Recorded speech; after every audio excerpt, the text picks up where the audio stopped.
What's up? My name's Clay, owner of ReviewHarvest.com. Last month I made, just so I can show you, about $26,000 just helping local business owners get Google reviews. My business here is ReviewHarvest.com. You can see we actually just help people get Google reviews. And you can see I won an award from HighLevel. Back there you can see that's the SaaSpreneur award. You get it for having 100 active customers.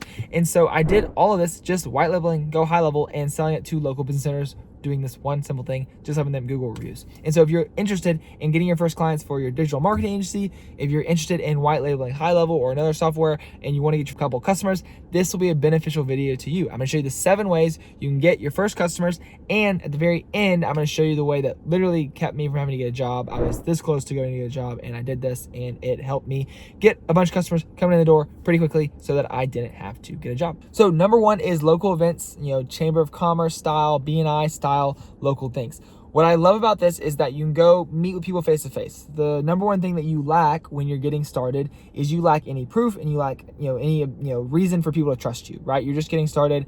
Why would they trust you? And so if you can meet with somebody face to face, shake their hand, buy them a coffee, whatever, that's going to build a certain level of trust that you're just not going to be able to get by running a Facebook ad and meeting somebody on Zoom randomly, right? You're not gonna be able to get that. But if you're doing something local with these local events, you're able to kind of build that trust so you can get your first couple of customers, even if you don't have proof of concept yet, even if you don't have testimonials and reviews and stuff like that. And so I went to a lot of Chamber of Commerce events when I was first getting started. I tried BNI a little bit, wasn't a huge fan of BNI. That's a video for another day. But I like the local Chamber of Commerce events because there's a bunch of events, right? There you could do something with Chamber of Commerce like 2 or 3 times a week.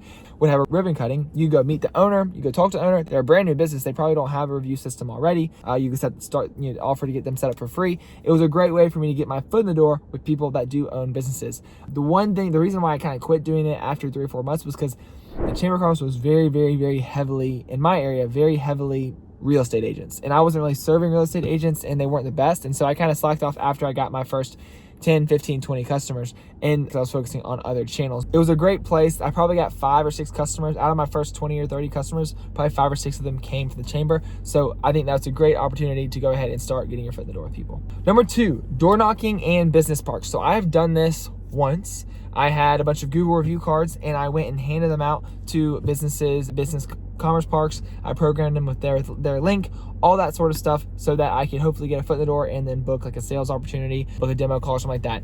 It didn't go great. I only did it once. And so that's probably why it didn't go great. I'm sure if I would have stuck to it and done it over and over and over and over again and gotten much better at it, I would have been able to get some good results from it. But it was a good way to just meet people, get face to face. Once again, that trust thing is what you're gonna have to overcome in the beginning because you don't have the proof and you might just be, your average kid like me when I got started. I'm still a kid, right? Pretty much. But number 3 is local ads on Facebook. So local ads on Facebook were the biggest jolt in Review Harvest in the first 18 months, right? I had a really big jolt recently where we gained like 100 users in the last 2 months or so. But back in the day, I got like 40 customers in about 6 or 7 weeks running local Facebook ads. So this is like, hey, city name, call your city out, business owners. I helped this business go from X to Y reviews. If you can do a business that is local to the area that they recognize, that's going to be more powerful. And so I help this business go from X to Y reviews and then add any more case studies and stuff, X to Y, whatever, showing them all the local businesses that you've helped. Say, hey, I'd love to do the same thing for your business for free. Think of it as a first date. So fill out the form down below and we will book a call and we can set you up for free. Something like that. You can probably go find my ad on Review Harvest, Facebook ad library and stuff like that. But it was just a very basic ad. I was basically asking for a first date. I just wanted to do something for free. I was using local call outs. So I was saying, hey, area name, business owners. And I was also using kind of local call outs by using local businesses. And that I probably spent like $2,000 on ads over the course of like 2 months there. And wow, like that was a huge jolt. My calendar was booked up to the T. When you're doing these ads locally, you're dealing with people that know you a little bit or they know of you or they know where you live or you'll have something in common. So they're more likely to show up. They're more likely to buy. They're more likely to be a great customer long term because you have more in common. There's a little bit more trust there because once again, that thing you're trying to get overcome is the whole trust thing. They don't trust you, right? And so you can kind of get your in with businesses a little bit easier when you're local, you share some common interests and stuff like that. The fourth thing is cold calling. There's actually a lot of people in my community, my HighLevel affiliates, where I help them, I give them all snapshots, coaching calls, training, all that stuff to help local business owners get Google reviews. A lot of people in my community are doing cold calling and having success with it. So I think Frankie, he is near Reno, and he's been doing cold calling, and he got like 15 or 16 clients in his first 30 days from cold calling. But the main thing with cold calling is that you just need to do it. Like, you got to do it. You got to get over what's ever going on in your brain. You got to get over the fear of rejection.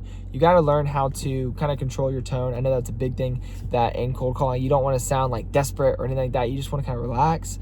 I've done a couple hundred cold calls in my day. I never really use that as my main channel for outreach and stuff, but I know people have great success with it. All it is just like making sure you can control your tone, make sure you have a good script, and then just pound the phones. And if you can book 3 to 4 meetings a day or a couple meetings a day, you'll be doing great. Number 5, this was a good one for me. It's just cold text. So cold texting in your area. I was doing this all manually. I know when people think about cold text, they think like blasting thousands of texts out. The legality of that is, it's kind of a gray area. It's not super clear how legal that is, but if the business number is listed on Google, I would just grab the phone number, see if it's an iPhone or not, and I would just start texting them. And so basically my script was very simple. I'd say, hey, my name's Clay, I'm in city, area name, whatever. I saw that bad review by whoever left a bad review on their profile. Just want to let you know I reported it. Hopefully you'll take it down. So I'm trying to build some goodwill. Then I'll just say, hey, I just built this software, just helping local business owners get Google reviews. I would love to set you up for free. Can I buy you a coffee sometime? And so just trying to let them know, hey, I've checked out your business. I saw this bad review. I'm trying to build some goodwill. And then from there, trying to segue into a meeting. Hey, I'll set it for free. Get them on a free trial. So I did a decent amount of cold texting in the beginning, just probably 40 to 50, 60 outreaches a day, just finding local business owners that were a good fit. And the key here is that when you find a business owner that's a good fit for your business, hit them up on multiple channels. Hit them up on text, hit them up on email, hit them up on Facebook DM, hit them on Instagram DM. You'd be surprised how many times you message all 5, and then one of them, they respond immediately, like 15 minutes or something. Like Facebook Messenger has been like that for a lot of local business owners to me. I'm like, they treat this like their freaking iPhone. Like they respond to it so quickly. And so just find multiple channels, find the channel that they like to message on, and message them there if they're a good fit. The 6th one goes in that cold texting as well, is cold emailing. When I was doing this manually, I like to accompany that with a cold text or DM just to make sure you're getting the most out of it and make sure they're a good fit. But I've also experimented now with instantly.ai, sending about 300 or 400 emails a day right now, and not having crazy results with it, but definitely have gotten interest. So like from the couple thousand emails we've sent out, we've got a couple clients from it. So not great numbers. I would recommend, if you're just getting started, getting your first customers, using the cold email as just another channel. When you find a business owner that's a good fit, when you find a business that you could really help serve with whatever your product or service you're selling, I would just use cold email as another additional channel to reach out to them on, and make it part of the process of reaching out. And 7th, my personal favorite, the one that allowed me to not have to get a job, it is your phone contacts. So going through your phone and texting the people you know.